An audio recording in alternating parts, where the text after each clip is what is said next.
Hello and a very warm welcome. You are watching Gravitas with me, Molly Gambhir.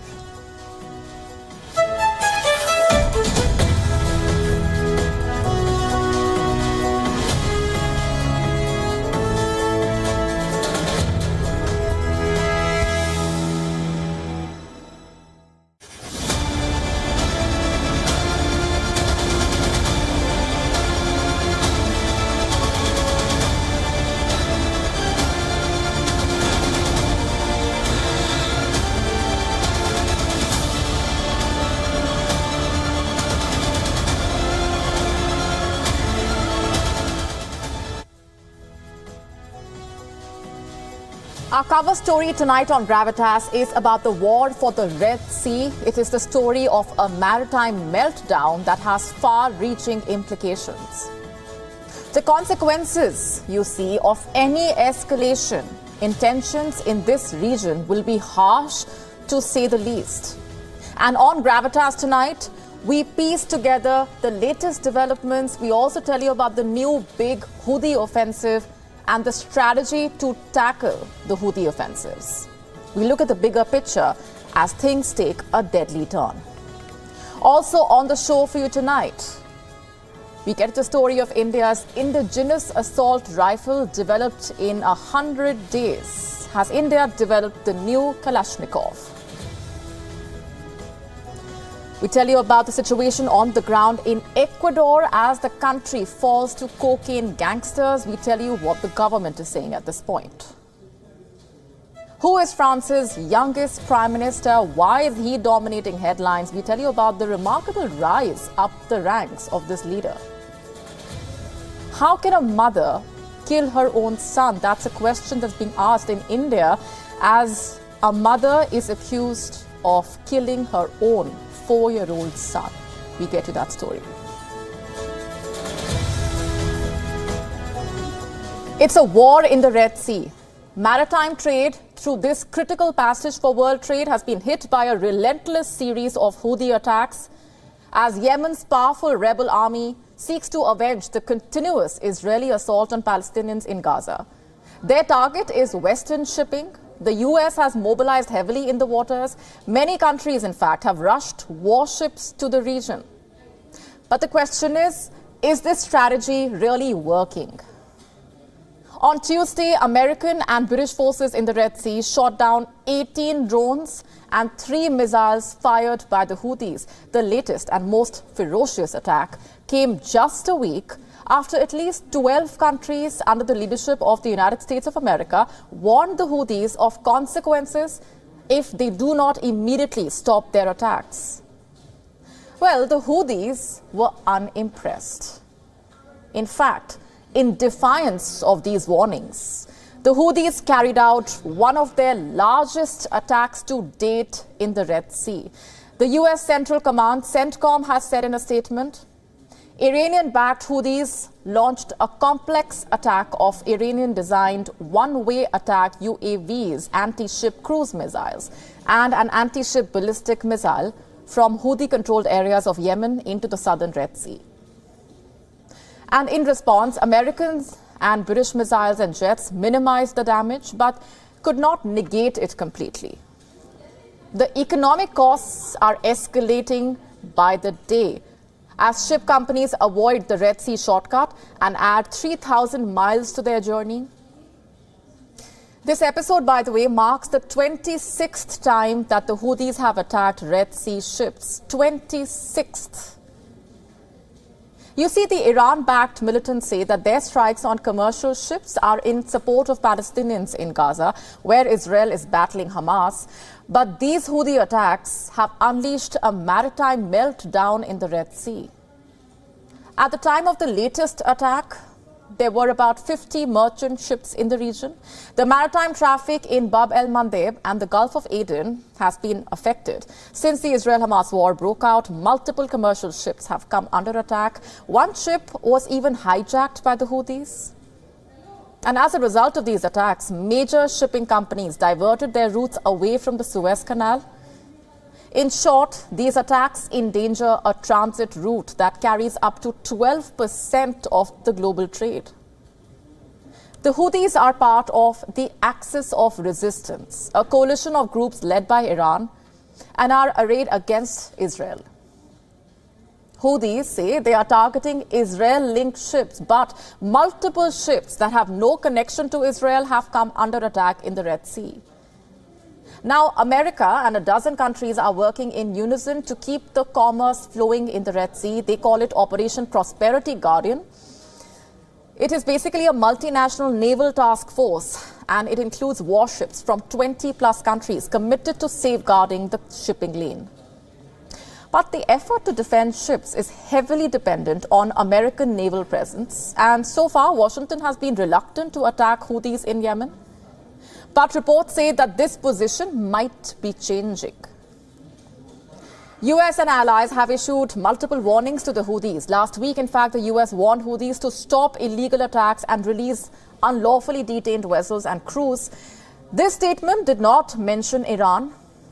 According to American media outlets, the Pentagon is refining plans to hit the Houthis. It could include some sort of an assault on Houthi assets in Yemen. And this would send out a warning. But the thing is, an attack from America has the potential to further escalate tensions in the region.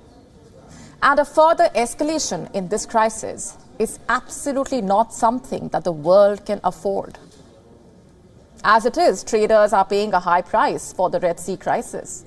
The Indian exporters, in particular, are bearing the brunt of this crisis. It's because private insurers are asking for special surcharge for ships. And early this month, the Global Trade Research Initiative, or the GTRI, warned in a report that India might have to look elsewhere for oil and gas.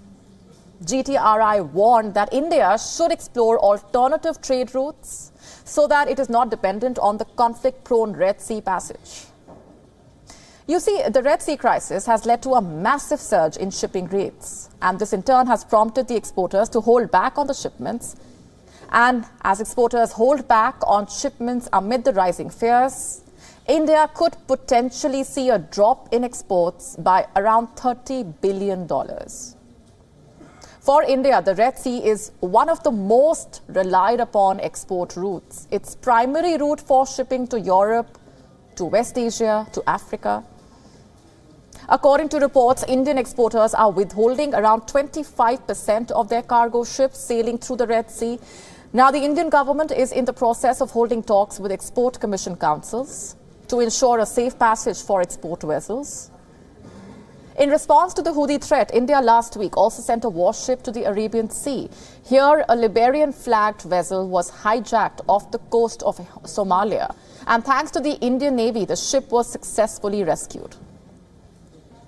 In order to combat the Houthi danger, India has sent as many as 10 frontline warships with marine commandos to the region. The Indian naval presence now stretches from the Arabian Sea to the Gulf of Aden. India is conducting this unprecedented maritime security operation independently. This operation includes regular intelligence, surveillance, and reconnaissance missions. Drones are providing live feeds of high-resolution imagery. The Indian warships that have been deployed include guided missile destroyers, the INS Kolkata, INS Kochi, INS Chennai, as well as multi-role frigates like INS Talwar and INS Tarkash are closely coordinating the enhanced surveillance. While the Indian Navy has refrained from joining the US-led operation, there is a continuous sharing of information, coordination between navies of all friendly foreign countries, including the US, the UK, and France.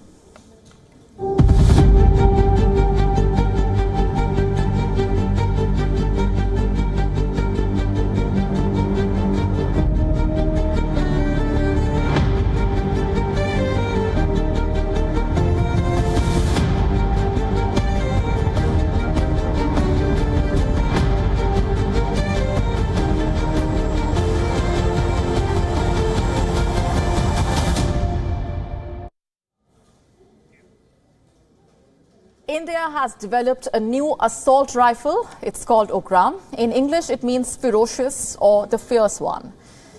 The rifle comes at a time when there has been a high demand for small arms among the security forces, and its operational capabilities are yet to be tested. Will the rifle hit the mark?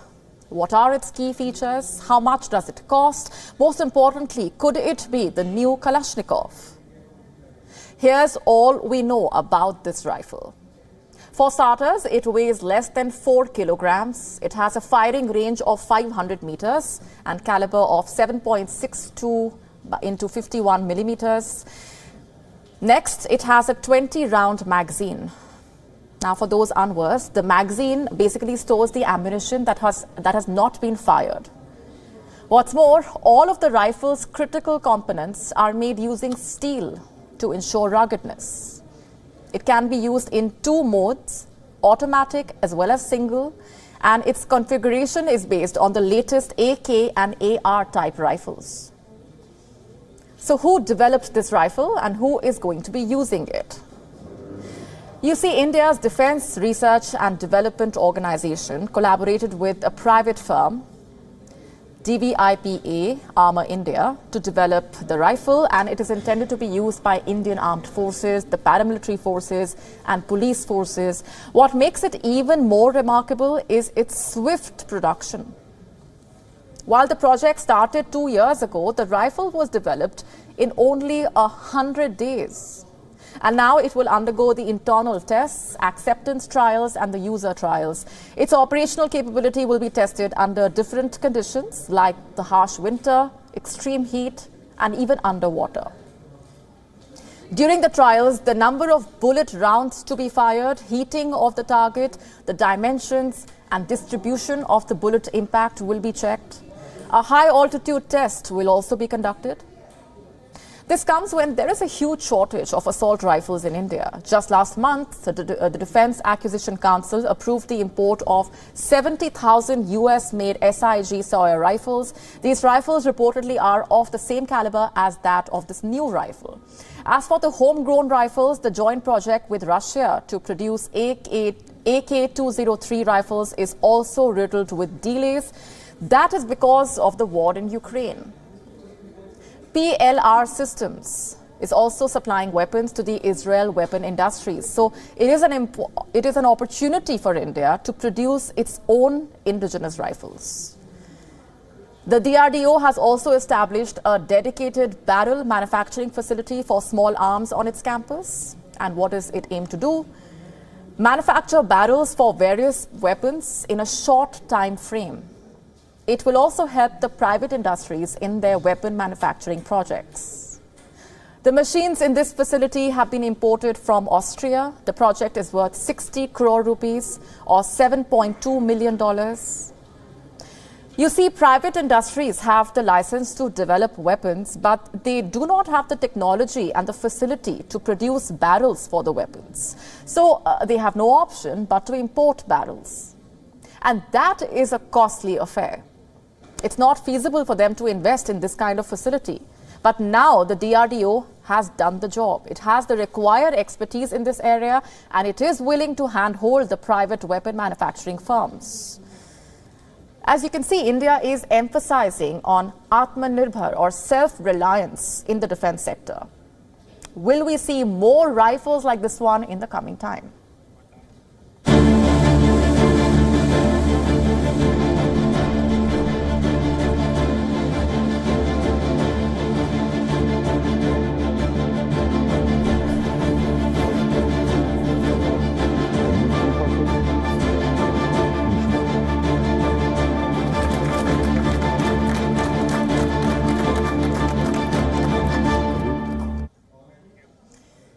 Shifting our focus now to Israel and to a question. Has Israel's Prime Minister Benjamin Netanyahu become the problem instead of the solution? Now, this question has cropped up because of the many troubles that he is facing and the repercussions these troubles are having on Israel and the war that it's fighting. And the list of these troubles is quite long. His judicial reform has been junked, his approval ratings have been sinking, his allies are turning against him. Even his friends in the West are abandoning him. Take what happened recently. The U.S. Secretary of State Antony Blinken was in Tel Aviv, and the aim of the visit was to prevent the war from expanding further. He met Benjamin Netanyahu and held talks on a series of topics. He told him that his forces must avoid inflicting further harm on the civilians in Gaza. But what stood out during this visit was the fact that there was no joint statement issued. You see, in the last 3 months, every time Blinken has visited Israel, he has issued a joint statement with the Israeli Prime Minister. Not this time. Why? Are these signs that the U.S. is upset with Netanyahu? And what adds to the doubts are the kind of requests he made to Netanyahu during his visit. For instance, he asked him to make some hard choices and work with the Palestinians. And as speculation about what went down during this meeting grows, thousands of miles away in the UK, the country's foreign minister, David Cameron, has issued a statement. He has basically admitted that he is worried that Israel may have taken certain actions which might be in breach of international law. Was he referring to war crimes? We don't know, but observers say that he might have. Let me just quote the statement that he issued. Am I worried that Israel has taken action that might be in breach of international law because this particular premises has been bombed or whatever? Yes, of course I am worried about that. The advice has been so far that they have the commitment, the capability and the compliance, but on lots of occasions, that is under question. Now, here's the thing. It's quite unusual for the British Foreign Minister to say this because the UK has reaffirmed its support for Israel multiple times. Yes, it has requested the IDF to act with restraint, but it has rarely accused Israel of violating international laws. Cameron's remarks indicate things might have changed. It seems the UK also is upset with Netanyahu's actions. And why just the UK? Back in Israel, the country's own officials have lost faith in Netanyahu.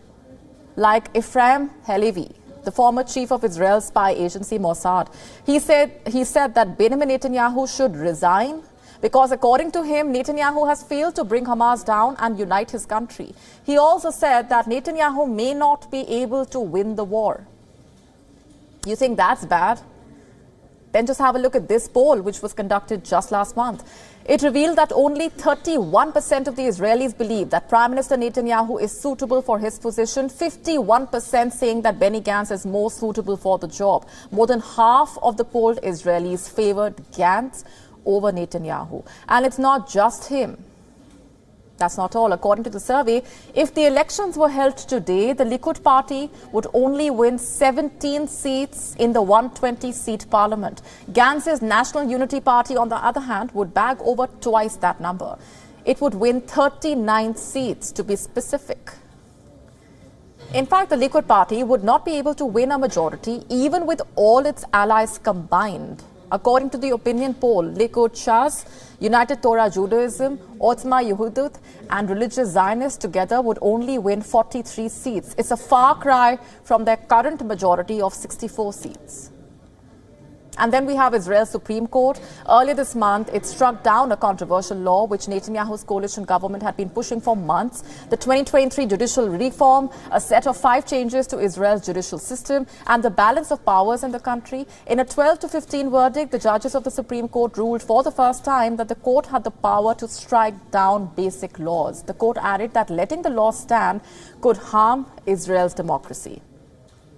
What do all these developments tell you? That one after the other, things are turning against Netanyahu, which brings us back to the question we asked in the beginning. Has Netanyahu become the problem instead of the solution? Think about it.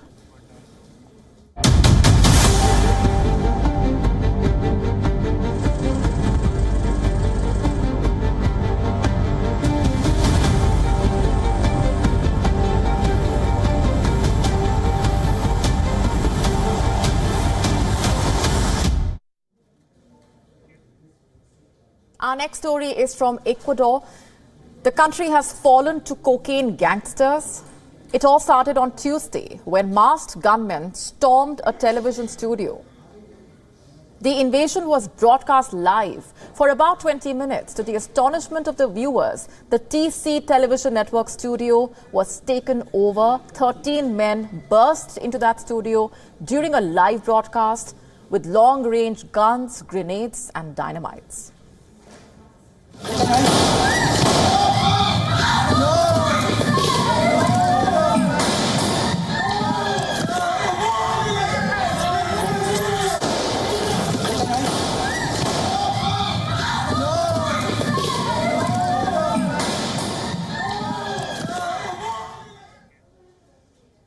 Men dressed in black and wielding guns accosted staffers huddling on the floor. Gunshots and yelling were heard before the police commandos arrived to rescue the terrified TV studio staff. The 13 attackers were arrested. Their explosives and guns were confiscated. The police showed images of the men kneeling with their hands zip-tied. The channel was back on air for its evening news broadcast. The anchors reported that the Attorney General's office was on the site to collect the evidence. The incident followed the kidnappings of at least 7 police officers and a series of explosions. This a day after the President, Daniel Noboa, declared a state of emergency there. A string of violent incidents unfolded in the country on Tuesday. Explosions, looting, gunfire were reported across the country. Just hours after the TV studio was attacked, President Daniel Noboa sent a message to the citizens on Instagram. He vowed not to rest until he brings back peace. He announced his commitment to confronting the rising crime rates. But this wave of attacks paints a complex picture of the challenges that he faces. The flare-up started on Sunday. Notorious gang leader and drug lord Adolfo Macias, or Fito, escaped from prison. He is the head of Los Choneros, which is believed to have been one of the first Ecuadorian gangs to forge ties with Mexican drug cartels. On Sunday, during a sweep for contraband, Fito was found to be missing from his cell. He had been serving a 34-year sentence for drug trafficking and other crimes, like other gang leaders in Ecuador. He was running his criminal empire from behind bars. And experts believe that as many as a quarter of the country's prisons are controlled by gangs. After his escape from prison on Sunday, incidents of violence were reported in at least 6 prisons. And by Tuesday, violence spread to the streets. President Noboa, who has said that he will not negotiate with quote-unquote, the terrorists, said that the violence is a reaction to his government's plans to build a new high-security prison for the jailed gang leaders. Noboa has declared a 60-day state of emergency. In an updated decree, he declared an internal armed conflict in Ecuador. The president also identified several criminal gangs as terrorist groups, including Los Choneros. Later this year, Noboa plans to hold a security-focused plebiscite. It would include asking the public if the government should undo the ban on the extradition of the Ecuadorians wanted abroad and if asset seizures from suspected criminals should be allowed.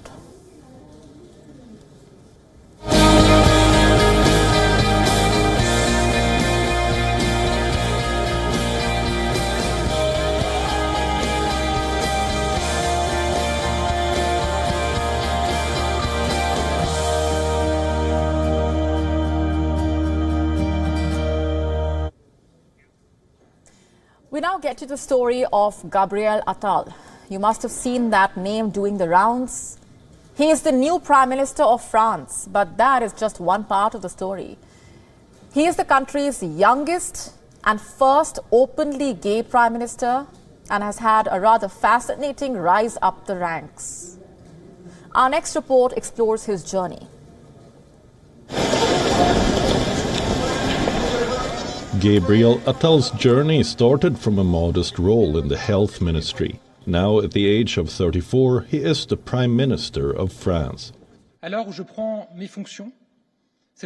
Early in President Macron's term, Attal emerged as a key advisor. Known for his articulate public speaking and quick thinking, he quickly gained notoriety as the word sniper for his exceptional communication skills. Born in a multicultural family, with his father being of Tunisian Jewish descent and his mother of Orthodox Christian origins from Odessa, Attal studied at the prestigious École Alsacienne in Paris.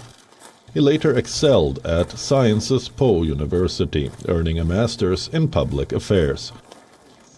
A turning point in his political career came in 2002, when he participated in a protest against far-right leader Jean-Marie Le Pen. Joining the Socialist Party in 2006, he actively supported Ségolène Royal in the 2007 presidential election. His political prowess was recognized early on by Marisol Touraine at the Health Ministry, who foresaw a promising future for him. In 2016, Attal made a strategic shift to Macron's centrist party. At 29, he emerged as the youngest member of a government under the Fifth Republic, taking on multiple influential roles, like LREM head, government spokesperson, and public accounts minister. Over time, his political stance has transitioned from the center-left to a more center-right position.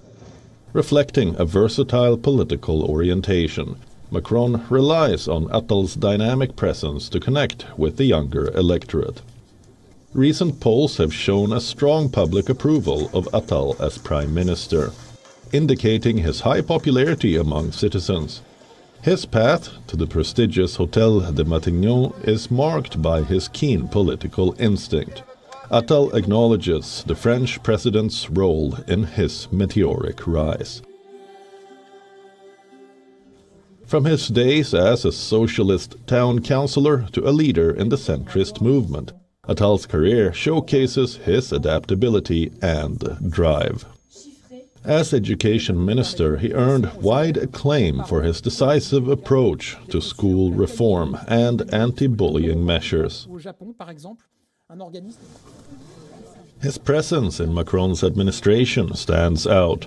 36% believe he will be a good prime minister, while 34% would choose to have a beer with him, earning him the adoration of many and making him one of the nation's most popular political figures.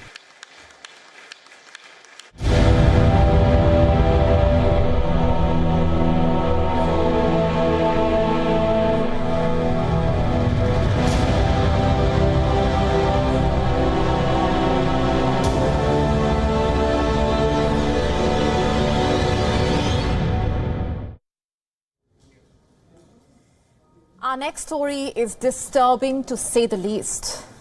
You would be appalled to find out what happened. It's a chilling story of the death of a 4-year-old. Who killed him? Let me warn you, you will be appalled to find out the answer. The 4-year-old was allegedly killed by his mother. Let that sink in. Why would any mother do that? Doesn't matter if you are a parent or not. Any human being would be appalled to hear this, even perhaps seething with anger. It baffles me how a mother could possibly do this to her own child. How can someone be so barbaric? Let me tell you what we know so far about the case. The mother of the 4-year-old was caught fleeing with her son's body stuffed in a bag, as per reports. Her name is Suchna Seth. What has she told the police? That she has no idea how the child had died and that she had found him dead. As per officials, the post-mortem has found that the child was smothered to death, either with a cloth or a pillow. The murder took place in a service apartment in North Goa. The staff found a blood-stained towel while cleaning the room and then informed the police. They also told the police that her son was not seen leaving with her and that she had left the hotel with a heavy bag. Let me just tell you a little bit about Suchna Seth. She is the Chief Executive Officer of an artificial intelligence startup company in Bengaluru. She is a research fellow from Raman Research Institute. She has also spent 2 years at the Berkman Klein Center for Internet and Society at Harvard University. What about her personal life? What do we know? She had filed a domestic violence case on the 8th of August 2022 against her husband. Her husband had denied the allegations in court.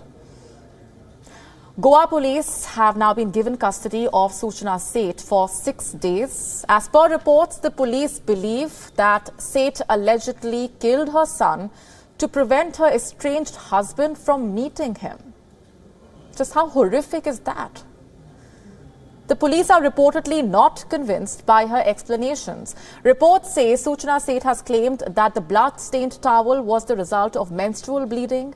Empty bottles of cough syrup were also discovered in her room, and the police believe that she may have given the 4-year-old a heavy dose of the medicine and then allegedly smothered him. The boy was cremated in Bengaluru on Wednesday. His father performed the last rites. The case has left the entire country in shock. And as the investigation continues, more details are expected to emerge.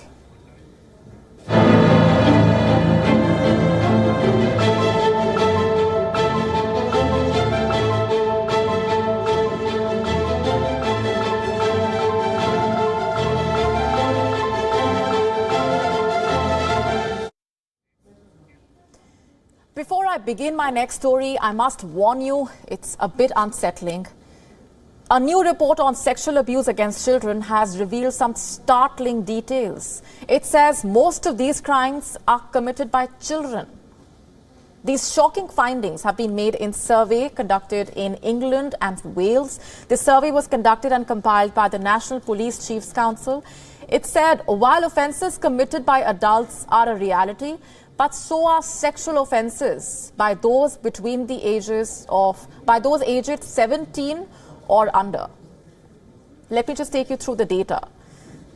According to the report, in the year 2022, a total of 107,000 reports of alleged sexual offences against children were made to the police in England and Wales. The figure included rape and sharing of indecent images. And out of this, a total of 52% of all alleged offenders were children, as compared to just 1/3 around a decade ago.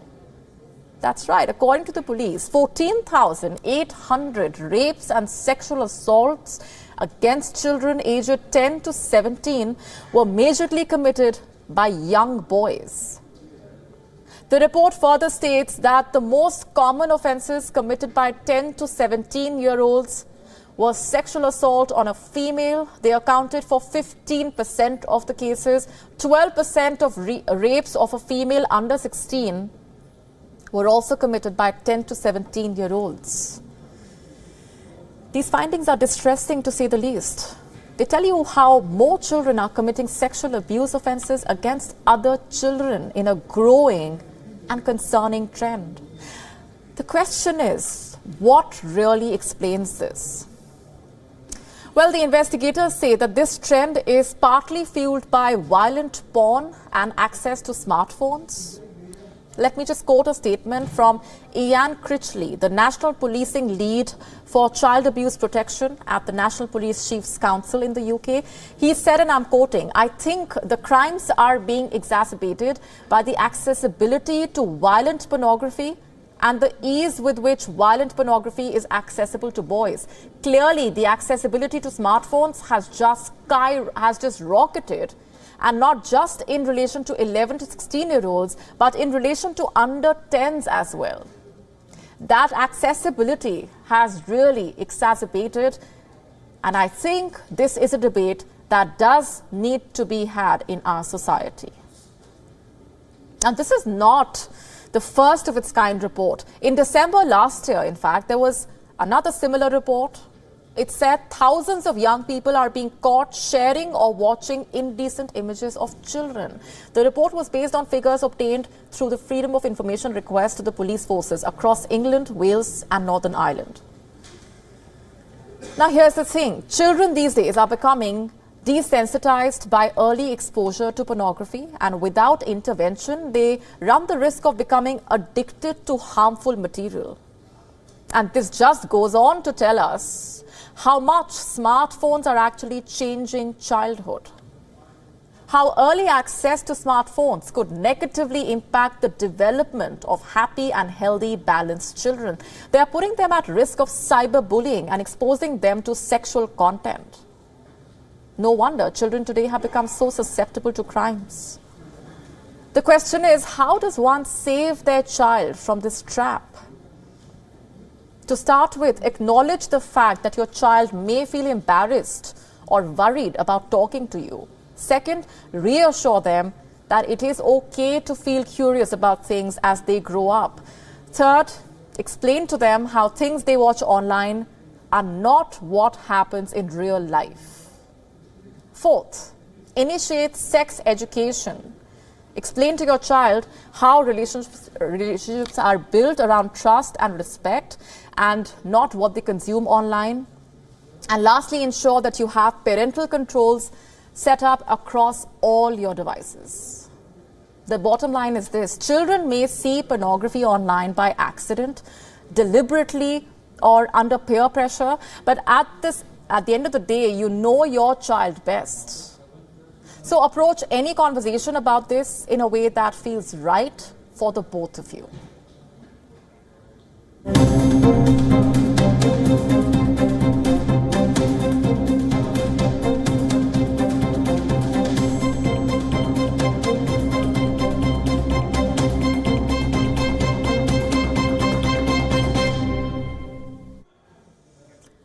Let's now tell you about a revolutionary breakthrough in battery technology.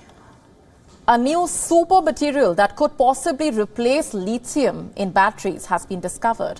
This new discovery may reshape the future of energy storage.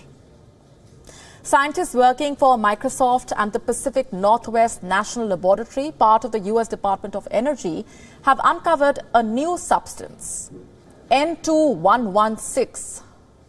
A solid-state electrolyte. Scientists successfully transformed this raw material into a functioning battery prototype. It has been used to power a light bulb, marking its first real-world application. What is the significance of this? You see, this material could cut down lithium usage in batteries by up to 70%. N2116 represents a more sustainable energy storage solution as compared to liquid or gel-like lithium. It could be used to make solid-state batteries, and these would be safer and promise faster charging. They could soon offer greater energy density and thousands of charge cycles.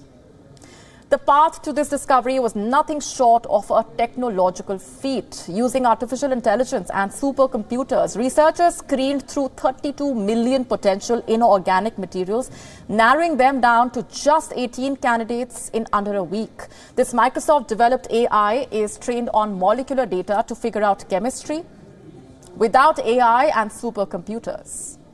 This could have taken more than 2 decades of lab research. After AI narrowed down the candidates, battery experts selected the final substance for lab work, and the entire journey from the idea to a working battery prototype took less than 9 months.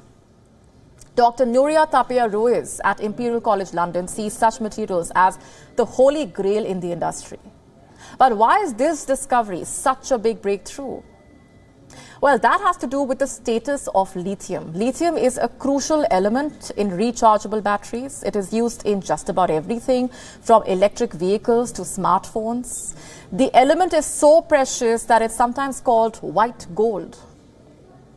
But presently, the world is looking for a replacement for lithium. This race is fueled by growing environmental concerns and market demands.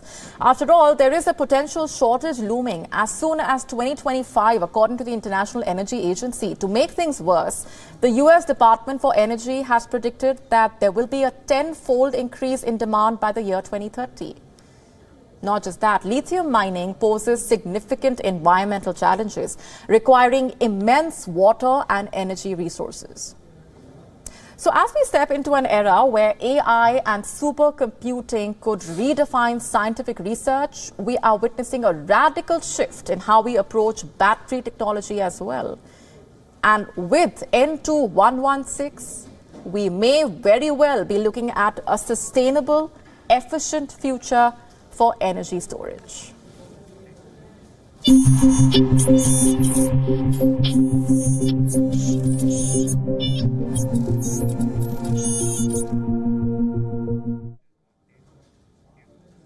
A feud is brewing between OpenAI and the New York Times.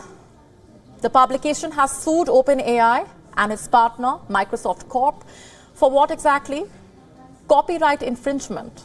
New York Times has accused ChatGPT of outright copying its content. And what does its parent company, OpenAI, have to say? Here, take a look at what it posted on its blog page. Let me read it out for you.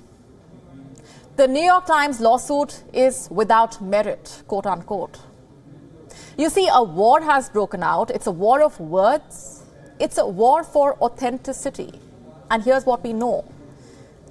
On the 27th of December, New York Times filed a lawsuit against OpenAI and Microsoft in Federal District Court in Manhattan. What was the publication's complaint? That millions of its articles were allegedly being used to train ChatGPT, and worse, they now compete with the news outlet as a source of reliable information. That was the complaint. And what does the New York Times want? It wants OpenAI and Microsoft to be held responsible. It is calling for the companies to destroy any chatbot models and training data that use copied material from the Times. Now, you may already know how these AI chatbots work. They are basically trained using large language models. They churn massively large data sets to understand and summarize and then create new content. And in the case of New York Times, the complaint is not merely that ChatGPT has allegedly used its content as an input, as something to learn from. It's bigger than that. New York Times says that in various instances, ChatGPT has word for word regurgitated Times content. Simply put, the problem isn't that it is training on the content, but that it is shamelessly copying it allegedly. And then there is the issue of paywalls as well. The Times' lawyers arguing that ChatGPT can be tricked into reciting the publication's content, that too with minimal prompts. And what is OpenAI doing to tackle this? It says the New York Times is not telling the full story, that the publication has mentioned seeing some regurgitations of its content, but refused to share any examples. OpenAI went so far as to claim that New York Times intentionally manipulated ChatGPT to regurgitate its content. You see, strong allegations are being thrown around.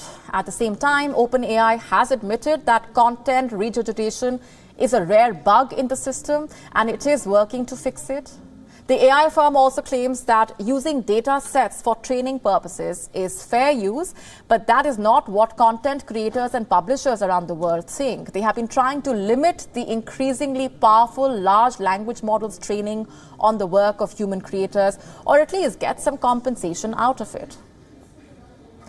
Meanwhile, OpenAI is in talks with publishers for licensing content. For months, it has been trying to strike deals to feature publisher content, and reports say it recently signed a multi-year deal with Politico's parent company.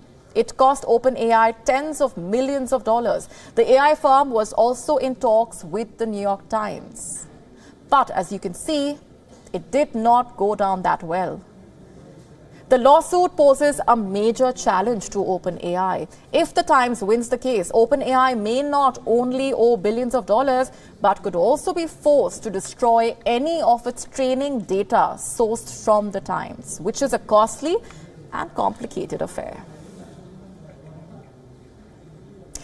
Let's now shift our focus to China. Attempts to influence Taiwan's elections could allow China to promote candidates who align with its vision of reunification. And if we were to put a name to this vision, it would be that of the KMT candidate Hu Yuhi. But where does he stand in this race to power? Let's find out. Decades ago, Taiwan's main opposition party, the Kuomintang or KMT, ruled mainland China. till it fled to Taiwan after losing in the 1949 Civil War against the Chinese Communist Party. But its relations with the CCP have only turned warmer since then. The KMT's party color is blue, but within the party, the deep blue faction that advocates the closest ties with China still holds significant power. Many of them are the descendants of the generation that fled from China in 1949 and still retain strong emotional ties to the mainland. In recent years, though, the KMT has faced an increasingly difficult balancing act in Taiwan. After decades in power, it has lost recent elections to the ruling party DPP. Even as it seeks close ties with China, it needs to remain relevant to young voters who possess a unique Taiwanese identity, which is why the KMT has had to dial down its message, insisting it is not pro-China but only pursues friendlier relations. For the January 13 polls, the party has fielded Hu Yui as its presidential candidate. The 66-year-old former cop is seen as a light blue moderate. He has been a mayor of New Taipei City since 2018. In 2022, he was re-elected as mayor with a landslide victory.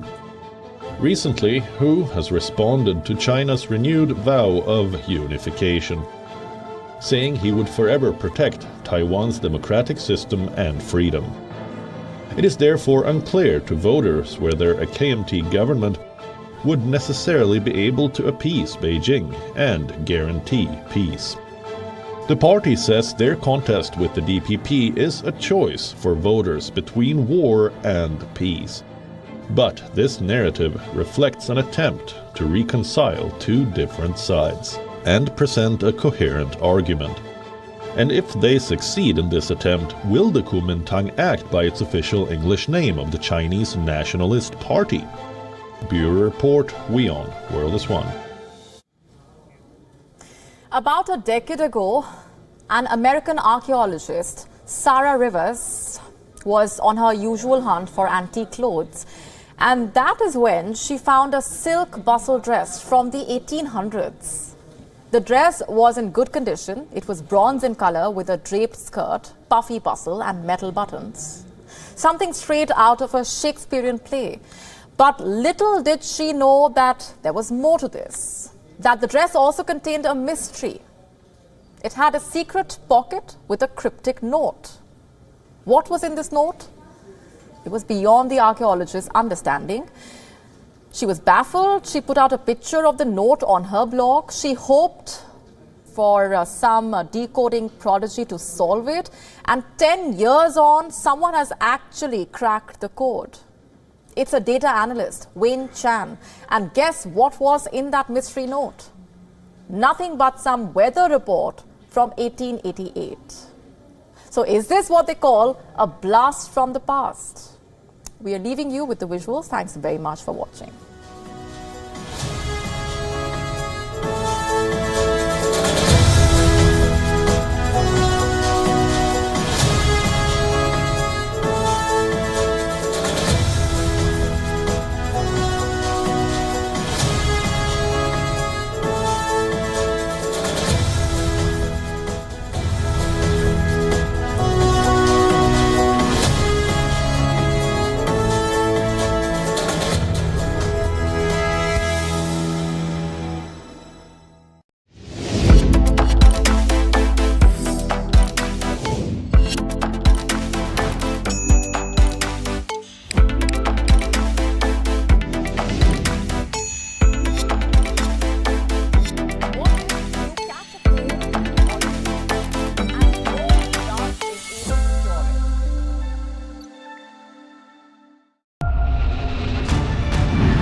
I'm Vikram Chandra, and join me on WION with 2 weekly shows that will keep you informed.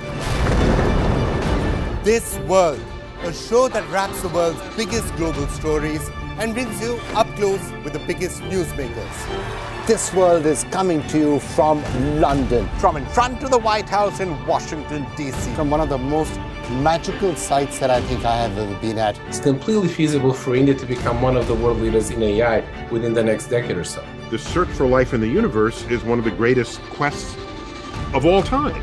And a show that aims to bring the India story to the world. We help you understand global developments from an Indian perspective. We are developing the road infrastructure.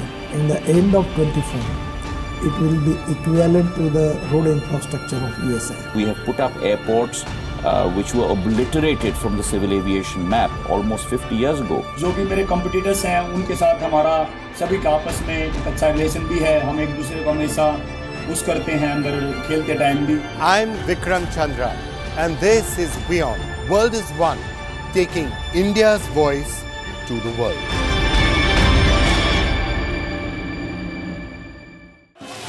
As democracy strengthens across the world, elections and their unique cast of leaders, influencers, pollsters, and most of all voters dominate the political space.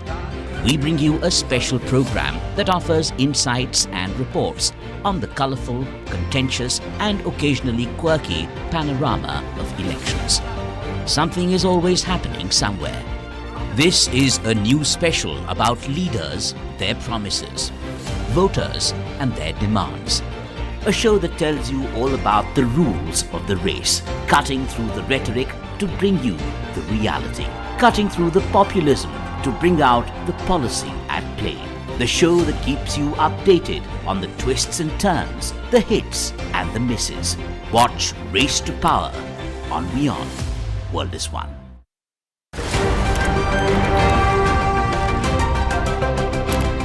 Ready to dive into your daily dose of news? Bringing you what's trending in the West and all that's setting trends in the East. And all of this served up with a side of insightful banter. We don't just bring you the latest stories. We bring you your talking points for the day. And while you do that, from the busy streets of New York, I will